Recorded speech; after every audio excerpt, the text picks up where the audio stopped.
This is my backyard. I want you to take a look at those shrubs. I have worked for over 70 days to get the top of those shrubs perfectly flat and even. It has taken me sometimes over 2 hours to get the shrubs exactly the way I want them.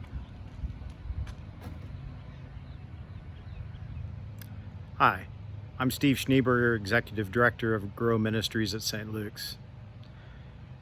And I've been watching things grow for the last several months, being quarantined here at my home and working from my bedroom and looking out the window and seeing the shrubs grow and contemplating, how do I get them to be exactly the way I want them to be?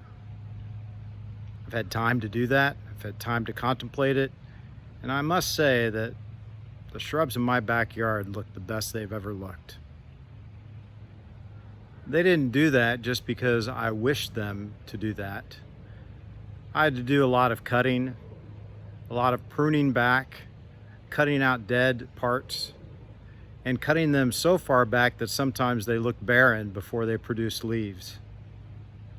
I'm reminded of scripture in John, where Jesus, shortly after his meal with the disciples that Passover week before his death and resurrection, he's giving them a lot of advice and a lot of truths about life and about living. And one of those is his example of God being the pruner and us being the pruned. And how there are things that might be dead to us that we may not realize are dead, but that God trims them away so that new life can be given. It's a pretty powerful scripture in John 15 for me as I think about our current situation and the things not only in my life but in my ministry that I need to be thinking about pruning, things that may not be alive anymore but may give birth to new life.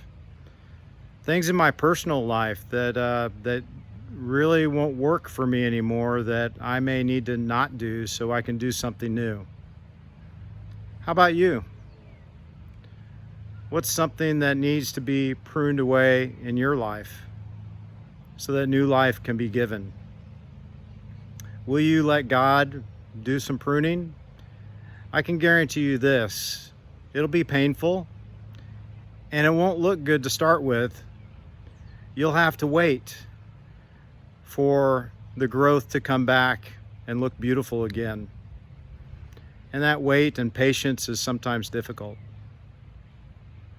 But when you get far enough out and look at the finished product, then you might be very pleased that you were willing to give pruning a chance. So today is Pentecost, the birth of the church, when we realize something new has come out of something very tragic.